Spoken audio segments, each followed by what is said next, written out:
성도님들을 통하여서 하나님의 그 나라가 확장되는데 쓰임 받을 수 있도록 주께서 인도해 주시기를 간절히 간구하며 우리를 사랑하시고 구원하신 예수님의 이름으로 감사하며 기도드렸습니다. 아멘. 오늘 우리에게 주시는 하나님의 말씀은 디모데전서 3장 1절에서 7절까지의 말씀입니다. 제가 갖고 있는 신약성경 339페이지에 있습니다. 3장 1절에서 7절까지 한 절씩 교독으로 봉독하고 마지막 7절 우리 합독하도록 하겠습니다. mit보다 이 말이여 곧 사람이 감독의 직분을 얻으려 함은 선한 일을 사모하는 것이라 함이로다. 그러므로 감독은 책망할 것이 없으며 한 아내의 남편이 되며 절제하며 신중하며 단정하며 나그네를 대접하며 가르치기를 잘하며 술을 즐기지 아니하며 구타하지 아니하며 오직 관용하며 다투지 아니하며 돈을 사랑하지 아니하며 자기 집을 잘 다스려 자녀들로 모든 공손함으로 복종하게 하는 자라야 할지며 사람이 자기 집을 다스릴 줄 알지 못하면 어찌 하나님의 교회를 돌보리요. 새로 입교한 자도 말지니 교만하여져서 마귀를 정죄하는 그 정죄에 빠질까 함이요. 합독합니다. 또한 외인에게서도 선한 증거를 얻은 자라야 할지니 비방과 마귀의 올무에 빠질까 염려하라. 아멘. 직분자의 자격이라는 제목으로 오늘 하나님의 말씀 함께 나누겠습니다. 전장인 디모데전서 2장은 우리 2주에 걸쳐서 모든 사람을 위한 기도, 그리고 공적 예배에서의 남성과 여성의 역할과 태도에 대한 권면을 하였던 것이 디모데전서 2장의 말씀입니다. 여러분, 이 남자와 여자의 역할 또 그리고 모든 이 공동체 안에서의 모든 사람을 위한 기도, 그런데 이것이 건강한 공동체를 세워나가는 중요한 요소이지만 또 건강한 공동체를 해치는 심각한 문제들이 우리의 신앙생활에 존재하고 있습니다. 그 중에서도 2장에서 말씀하고 있는, 언급하고 있는 이 혈기에 대한 부분, 또 그리고 험담에 대한 부분을 우리가 한번 생각해 봐야 될 부분이 있습니다. 이 혈기는 남성에게 특별히 더 많이 있죠. 그런데 야고보서 1장 20절에는 이 혈기에 대해서 뭐라고 말하냐면 사람이 성내는 것이 하나님의 의를 이루지 못함이라. 화 한 번 잘못 내면, 특별히 목회자 같은 저는 9번에서 이 10번에서 9번을 잘해도 한 번 화를 내면 어떤 일이 일어날까요? 한 번 화난 것만 생각을 합니다. 하나님의 의가 세워지지 않습니다. 혈기가 육체의 일임을 지적하고 그리스도인들이 극복해야 될 부분을 이 디모데전서 2장에서도 말하고 있죠. 그런데 여러분, 혈기보다 은근히 더 심각한 문제가 있습니다. 그게 뭐냐면 험담입니다. 속된 말로 뒷담화예요. 그리고 비방하는 겁니다. 성경은 험담을 단순히 사소한 실수가 아니라 살인보다 위험한 행위로까지 간주하고 있는데, 잠언서에도 18장 그리고 26장에 이 험담에 대한 이야기들을 하고 있습니다. 18장 8절에 보면 이렇게 말하고 있어요. 남의 말하기를 좋아하는 자의 말은 별식과 같아서 뱃속 깊은 데로 내려가느니라. 또 잠언 26장에서 보면 험담에 대한 이야기를 하고 있는데, 남의 말하는 사람들은 어떤 문제를 야기하냐? 관계를 파괴한대요. 그리고 교회 공동체의 서로 간의 신뢰를 무너뜨린다라고 기록하고 있습니다. 그리고 더 나아가 교회라는 이 대외적인 이 이미지를 실추시키고, 더 안타까운 일은 그걸로 인해서 복음을 전하는데 가로막는 방해 요소가 된다라고 말하고 있습니다. 실제로 교회 안에 많은 일들이 있죠. 이 뒷말하는 것, 남의 말하는 것, 누가 많이 할까요? 우리가 많이 하죠. 그 중에서 남자가 많이 할까요? 여자가 많이 할까요? 잘 아시네요. 남자들은 뭐 혈기는 왕성해도 뭐 그냥 쿨하게 하는데, 여자분들은 모이면 좋은 얘기로 시작했다가 남의 말을 씹는 걸 너무 좋아하십니다. 남의 말 하지 마시고, 정말 남의 말 하고 싶으면 목사를 하세요. 저를. 그러면 성도들끼리 아픔은 없습니다. 제가 당하면 되니까. 그러면 교회는 떠나는 일이 없는데, 서로 이렇게 비방을 하고 좋은 얘기로 시작했을지라도 어떤 단점들의 얘기가 나오면 교회는 어려워진다라는 거예요. 어떤 여성교회에서 열심이었던 자매가 있었습니다. 집사님입니다. 그런데 이 집사님이 끝나고 이제 열심히 사역하고 난 다음에 함께 또 이렇게 뒤풀이를 하잖아요. 또 이렇게 모여서 교제를 합니다. 처음에는 좋은 교제가 됐다가 시간이 흐를수록 사적인 이야기, 모이면 뭐를 해요? 남의 이야기하기 좋아하잖아요. 그러다 보니까 약점들이 드러나게 됩니다. 처음에는 친목에 그리고 교제로서 좋은 모임이 되었지만 점차 남의 말을 하면서 험담의 수위가 높아지기 시작합니다. 그래서 결국 어떤 말이 나냐면, 한 가정에 집사님의 아픔이 있는데 그 얘기를 하다가 그것이 소문이 퍼진 거예요. 그래서 그 말을 들은 그 당사자, 이 집사님은 큰 상처를 받게 됩니다. 그리고 교회 일을 중단하게 되고 떠나는 안타까운 그런 일들을 경험하게 됩니다. 남의 일 같지만 우리 안에서도 일어날 수 있는 충분한 일들입니다. 아픔을 겪게 되고요. 공동체도 적은 것 같지만 이 일로 인해서 엮여있는 관계 문제가 어렵게 되고 신뢰가 깨진다는 거예요. 여러분, 오늘 함께 읽은 디모데전서 3장 1절에서 7절의 말씀은 교회 리더들뿐 아니라 성도들, 우리들에게 모든 성도가 궁극적으로 추구해야 될 성숙한 그리스도인의 모습, 또 직분자의 자격이 무엇인지 우리에게 권면하고 있는 말씀입니다.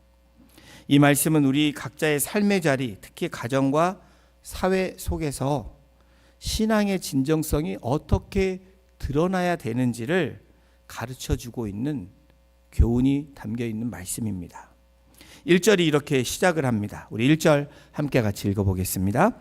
미쁘다 이 말이여 곧 사람이 감독의 직분을 얻으려 함은 선한 일을 사모하는 것이라 함이로다. 바울은 교회 직분에 관한 중요하고 신뢰할 만한 가르침을 하기 전에 뭐로 시작하냐면 미쁘다 이 말이요 라고 시작을 합니다. 이 말의 뜻은 이런 말입니다. 여러분, 이 말은 믿을 만한 말입니다. 여러분, 이것은 진리예요. It is true 라고 이야기하는 거예요. 이것을 강조하면서 직분에 대한 이야기를 하는데 감독의 직분을 말합니다. 여기 나오는 감독은 오늘날의 이 목회자, 또 엘더, 그리고 리더 등 교회 영적 지도자를 뜻하지만, 저는 누구 한정된 그런 사람도 우리에게 적용할 수 있지만 오늘 여기에 앉아있는 우리 모두에게 적용되는 말씀으로 받으시기를 주님의 이름으로 부탁을 드립니다. 이 감독을 보면 에피스코포스, 합성어입니다. 에피는 위에, 스코포스라는 말은 내려다보는 사람, 감독하는 사람. 그래서 이 에피스코포스, 이 감독은 위에서 내려다보는 사람, 또 위에서 감독하는 사람, 이런 의미가 있습니다. 감독자, 뭔가를 좀 군림하는 사람의 뜻도 있지만, 여러분, 다른 한편의 이 감독의 뜻에는 뭐가 있냐면 목숨을 걸다, 책임을 지다, 이런 의미도 있습니다. 그러므로 감독의 직분, 다시 말하면 직분자인 그리스도인들은 존경받고 특권받는 높은 자리에서 내려다보는 사람들이 아니라 그럼 목숨 걸고 책임을 지고 죽을 각오로 책임지는 자리가, 감독의 자리, 더 넓게는 그리스도인, 우리 직분자의 자리라는 것을 말씀하고 있는 거예요. 여러분, 직분자는 책임질 자리에 있는 사람을 말합니다. 저와 여러분들은 다 직분자예요. 집사님이라고 호칭을 받는 이 직분은, 권사라고 호칭을 받는 이 직분은, 목사라고, 장로라고 호칭되어지는 이 직분은 뭐예요? 책임질 자리에 있는 사람들이라는 거예요. 나는 집사도 아니고, 여러분 그렇게 생각하시는 분이 있습니까? 그분도 그리스도인의 직분을 가진 거예요. 성경 창세기에서 야곱의 아들 중에서 그러한 인물이 한 명 나옵니다. 12명의 아들 중에서 어떤 아들이 이런 아들이었냐? 책임질 자리에 있었던 그 아들은 바로 유다입니다. 이집트 총리 요셉이 사랑하는 동생인 베냐민을 자기 옆에 두기 위해서 베냐민의 자리에 뭘 갖다 넣죠? 은잔이 발견되도록 꾸밉니다. 셋업을 하죠. 요셉은 이 빌미로 베냐민을 노예로 삼겠다고 선언을 합니다. 이때 유다가 베냐민을 대신해 자신이 노예가 되겠다고 간청을 합니다. 이 간청하는 내용이 뭐냐면, 아버지 야곱이 내 형제 한 명인 이 11번째 동생이 죽음을 당했다. 근데 이 아들을 너무나 사랑하는데 이 아들마저 잃으면 우리 아버지가 죽게 될 거야.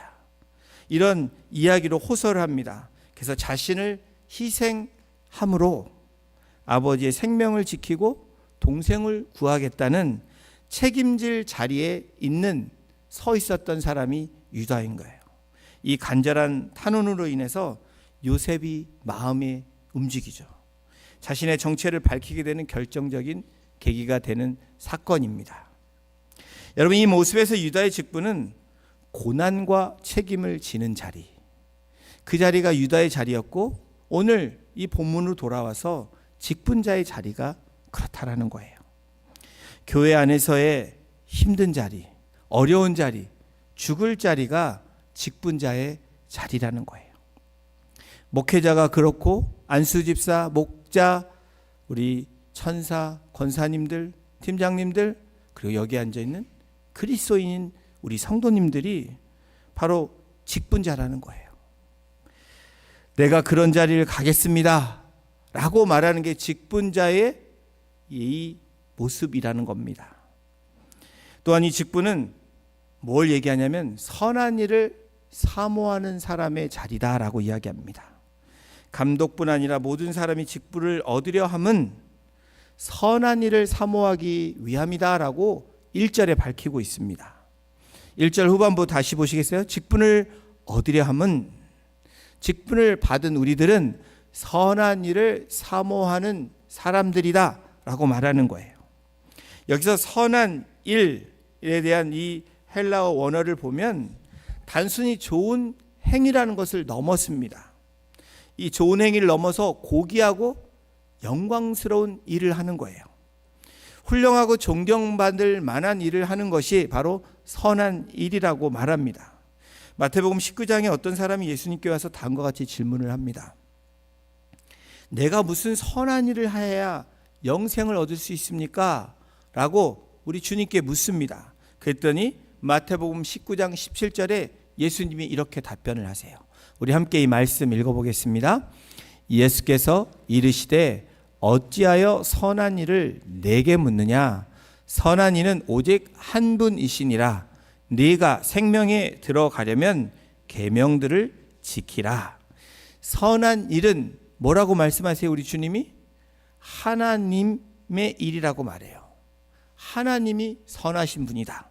그래서 선한 일을 하는 것은 하나님의 일을 하는 거예요. 다시 말하면 선한 일은 하나님의 일이고, 하나님의 일은 어떤 거냐? 영광된 일이라고 결론을 내려주시는 겁니다. 우리 출애굽기 33장 19절에도 모세가 하나님께 영광을 보여달라고 할 때에 우리 주님께서 33장 19절에 이렇게 말씀을 하시죠. 나는 은혜 베풀 자에게 은혜를 베풀고 긍휼히 여길 자에게 긍휼을 베푸느니라. 출애굽기 33장 19절을 떼어주십시오. 예, 선한 일은 뭘 말합니까? 예, 은혜를 베푸는 일입니다. 긍휼을 베푸는 일이에요. 선한 목자이신 대표적인 우리의 모범이 되신 예수님은 어떠십니까? 은혜를 베푸시고 긍휼히 여기신 분이십니다. 선한 목자는 사꾼 목자와 차이가 있다면 양들을 위해 기꺼이 목숨을 바친다는 거예요. 그러나 사꾼은 어떻습니까? 위험한 일이 나면 양을 버리고 도망간다라는 거예요. 선한 일, 바로 하나님께 영광이 되는 일을 말합니다. 그런데 이 선한 일을 사모하는 것이라. 직분자는 뭘 해야 된다고요? 선한 일을 사모해야 된대요. 하나님의 일을, 영광된 일을 사모해야 된대요. 이 사모한다라는 의미는 원어를 조금 노골적으로 표현하면 이렇습니다. 좋아 미치는 일이에요. 눈이 뒤집히는 그러한 마음 상태를 이야기합니다. 눈에 콩깍지가 낀 상태를 이야기하는 거예요. 사모, 남자와 여자의 사모도 있지만 성경에서 주님을 사모합니다. 이건 뭐예요? 주님이 좋아 미치는 거예요. 그리고 주님 때문에 눈이 뒤집히는 거예요. 사람 때문에 눈이 뒤집히면 안 되고요. 주님 때문에 뒤집히면 괜찮습니다. 주님 때문에 콩깍지가 끼면 콩깍지가 벗겨지지 않습니다. 그래서 주님을 신뢰한다라는 것은 바로 여기에 있는 의미예요. 직분자는 다시 말하면 주님 때문에 좋아 미치는 거예요. 눈이 뒤집힐 정도로 어떻게 해요? 열정을 갖는 거고 갈망하는 거예요. 그리고 그러한 삶을 살아내는 사람이 사모하는 바로 직분자의 모습이라고 오늘 사도 바울은 3장 1절에서 그렇게 나타내 주고 있습니다. 여러분, 직분자인 저와 여러분들, 성도인, 그리스도인이라고 불려지는 이 직분을 가진 세상 속에 살아가는 저와 여러분들, 우리가 이 3장 1절만 잘못 오해하지 않고 제대로 이해만 한다면 어떤 일이 일어날까요? 책임지고 희생하는 자리, 고난으로 가는 자리, 죽는 자리라고 우리가 그렇게 믿고 십자가의 길을 걸어가면 가정이 변화될까요? 우리 공동체가 변화가 안 될까요? 또 우리 사회가 변화가 안 되겠습니까? 여러분, 변화가 안 되는 것은 누구 때문이에요? 나 때문이에요. 교회가 변화 안 되는 것은 목사 때문이라고 저는 그렇게 이 말씀을 통해서 다시 한번 봤습니다. 우리 목장 공동체가 잘 안 되는 것은 누구 때문이에요? 목자 때문인 거예요. 왜요? 책임지고 희생하고 죽으려 하지 않기 때문에 그렇다라는 거예요. 그렇다고 우리 목원 되시는 분들은 야 목자만 잘하면 돼. 아니죠. 우리도 목원도 부르심이 있죠. 똑같습니다. 그런데 책임을 질 수 있는 그 자리에 없으면 하나님의 변화와 역사는 일어나지 않는다라는 거예요.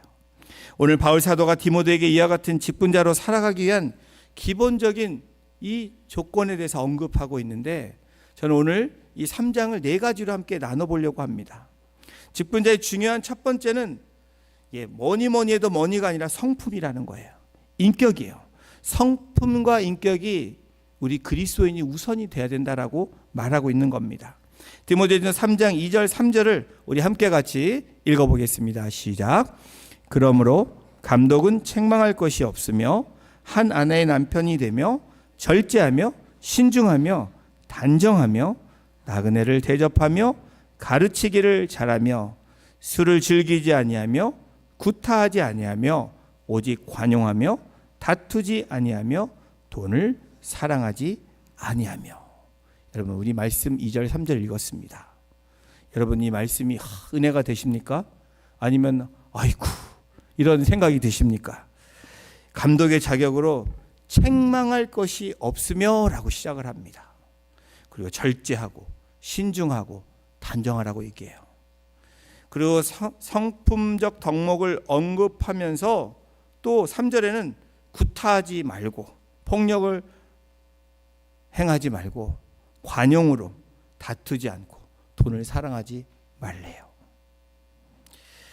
여러분, 이 성품 이 2절 3절 읽으면서 여러분 어떤 마음이 드십니까?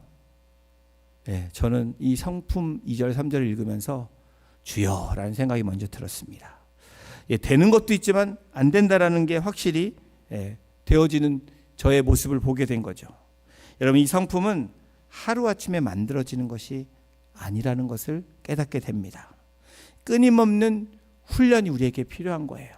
그래서 우리가 늘 말씀과 기도로 나아가라, 그리고 예배 자리에 나오라, 기도의 자리에 나오라, 이렇게 얘기하는 이유가 무엇입니까? 바로 이 훈련을 통한 성화 과정을 우리가 해야 되기 때문이라는 거예요. 이 바울이 언급한 이 성품을, 이 여러 가지 성품 중을 두 가지로 요약하면 바로 이런 거예요. 자기 절제가 되어지냐, 사랑에 기반을 둔 그런 성품의 모습으로 나아가냐, 이것을 말하고 있는 겁니다. 이 성품은 우리의 신앙이 얼마나 깊이 뿌리 내려졌는지를 보여주는 열매들의 모습입니다. 거창한 영적 체험 때로는 우리에게 필요합니다. 그러나 그 영적 체험에서 머무르는 것이 아니라 말씀을 통해서 우리에게 주시는 우리의 성품과 인격이 성숙해지고 발전되어지는 모습, 그것은 일상생활에서 드러날 때 그것이 더 아름다운 열매, 또 우리 언행이 일치될 때 우리는 어떻게 해요? 하나님이 기뻐하시는 그러한 직분자로 살아갈 수 있게 되는 것을 말합니다. 여러분, 언제나 은혜로운 설교를 하시는 목사님이 계셨어요. 목사님은 늘 교인들에게 존경을 받습니다. 그런데 하루는 목사님이 주차장에서 화를 참지 못하고 다른 사람에게 무례하는 행동을 하는, 말하는 행동을 하는 그 장면을 성도가 목격을 합니다. 그렇다면 이 모습을 본 성도는 어떨까요? 목사님의 말씀 선포가 슉슉 들어왔는데 그것을 본 순간 어떻게 될까요? 아마도 시험에 들 겁니다. 목사님의 설교 말씀은 마치 튼튼한 다리를 만들어 주었다면 목사님의 한 이 행동, 이 언행은 뭐예요?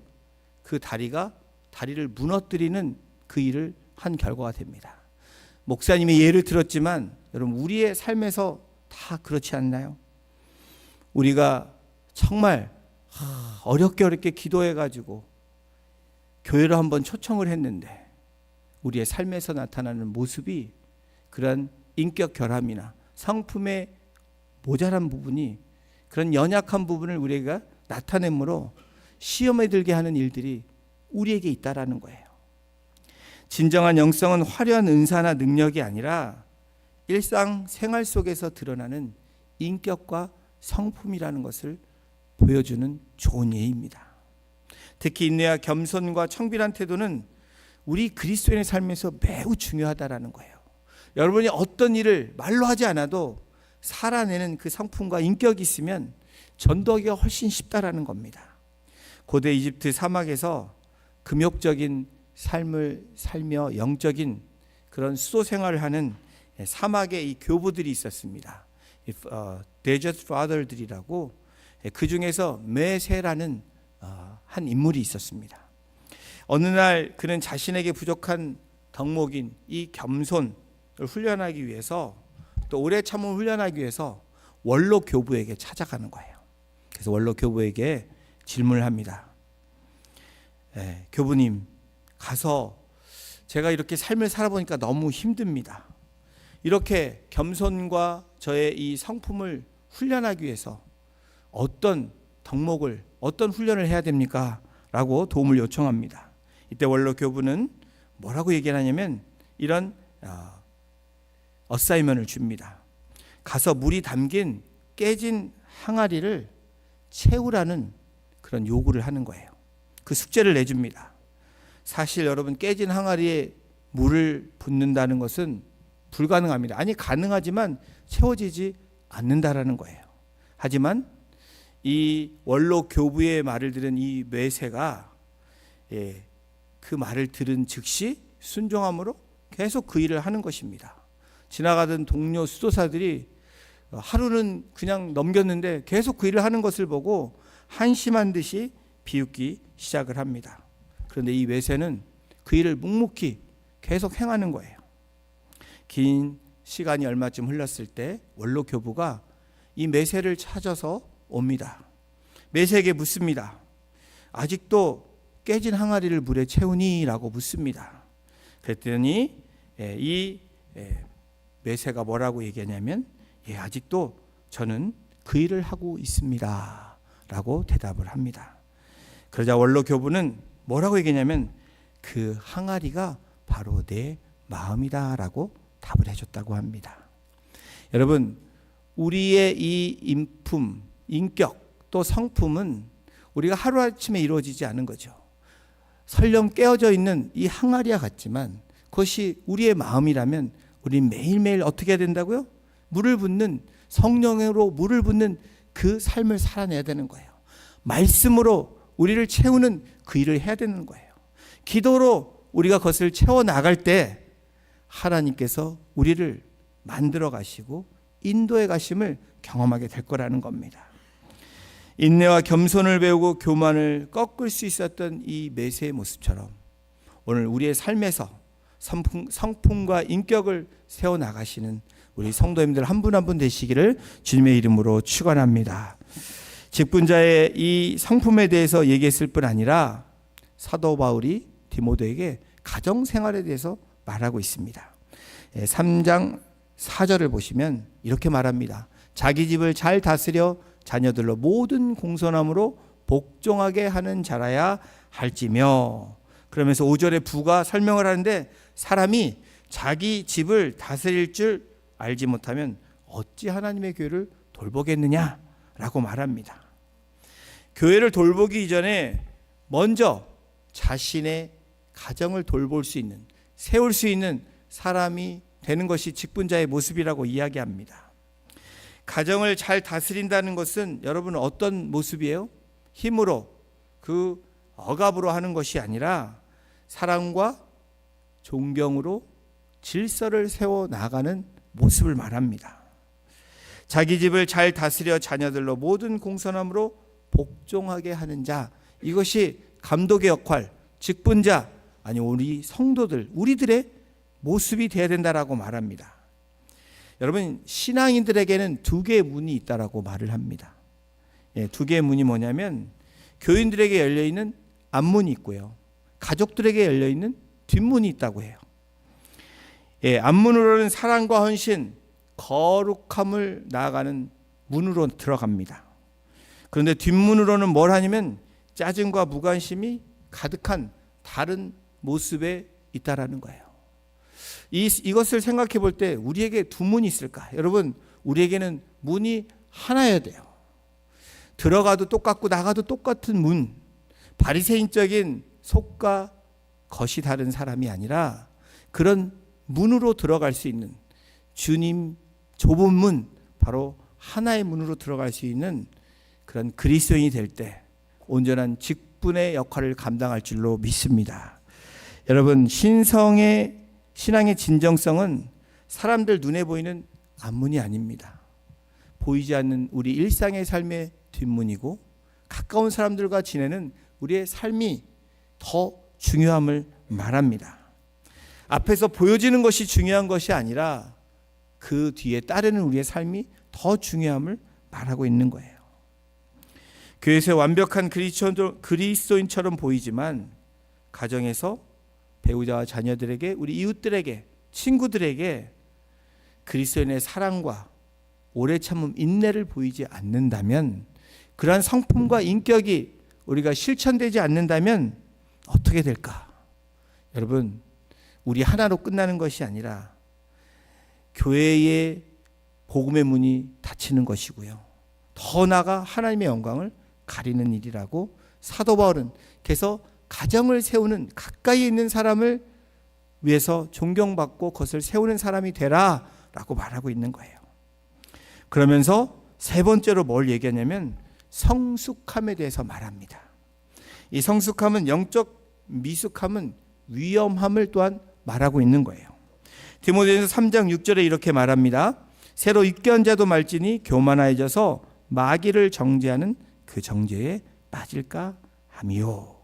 쉽게 설명하면 이런 말이에요.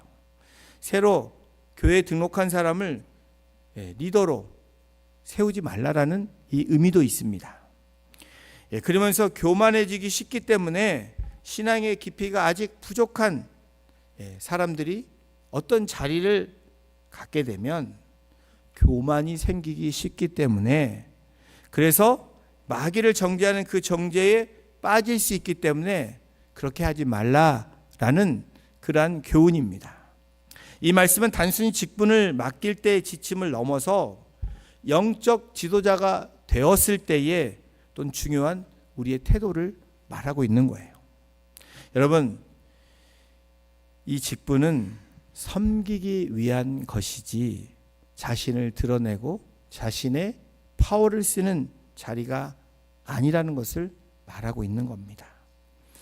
지금 이 디모데 전서를 통해서 에베소 교회에 일어난, 또 초대교회에 일어났던 많은 문제들, 오늘날 우리가 겪고 있는 교회들의 문제를 지금 사도 바울은 2000년이 지난 지금에도 변함없이 우리에게 적용되는 말씀을 하고 있는 거예요. 여러분, 교만은 어떻습니까? 우리의 영적 성장을 방해하는 것이 교만이에요. 높아지면 높아질수록, 우리 직위가 높아지면 높아질수록 어떻게 해야 돼요? 겸손해야 되는 거죠. 또 우리가 중요한 자리에 갈수록 겸손해야 된다라고 말을 합니다. 결과적으로 교만해질 때 자신뿐 아니라 자신이 속해 있는 공동체를 파괴하는 그런 파괴자로 전락할 수 있다는 것을 말하고 있는 거예요. 이 교만하여지다라는 이 원어를 보면 어떤 의미처럼 연기처럼 부풀어 올라서 부풀어 오르는 그러한 상태를 말하는 원어의 뜻이 교만하여지다, 이 푸푸스테오라는 말이에요. 이는 헛된 자만심에 눈이 멀어서 영적 분별력을 잃는 그러한 상태를 말합니다. 여러분, 우리가 말씀을 잘 묵상하고 말씀을 깨달아도 우리에게 교만이 찾아오면 이것이 한순간에 무너진다라는 것을 우리는 기억해야 된다라는 거예요. 옛날 어느 초원지대에 갓 태어난 사자 한 마리가 있었습니다. 라이언킹 이야기와 또 같은 것 같아요. 사자는 사냥하는 법도 무리를 이끄는 법도 모릅니다.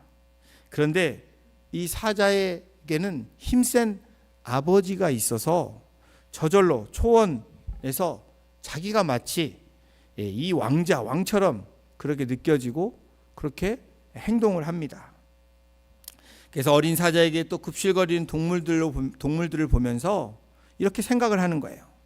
나에게는 특별한 힘이 있나 봐. 내가 왕이 될 자격이 충분해. 그런데 어느 날 초원지대에 이 위기가 닥쳐왔습니다. 굶주린 하이에나들이 이 초원을 습격한 거예요. 동물들이 겁에 질려서 이 사자에게 찾아옵니다. 어린 사자에게 도움을 요청해요. 하지만 어린 사자는 위기를 극복할 능력이 없습니다. 또 이 동물들을 이끌 리더십도 없습니다. 그런데 허세를 부리고 하이에나에게 덤빕니다. 어떻게 됐을까요? 속수무책으로 당하고 맙니다. 자신들을 믿고 따르는 동물들도 큰 상처를 입고 어려움에 처해졌다는 그런 이야기입니다.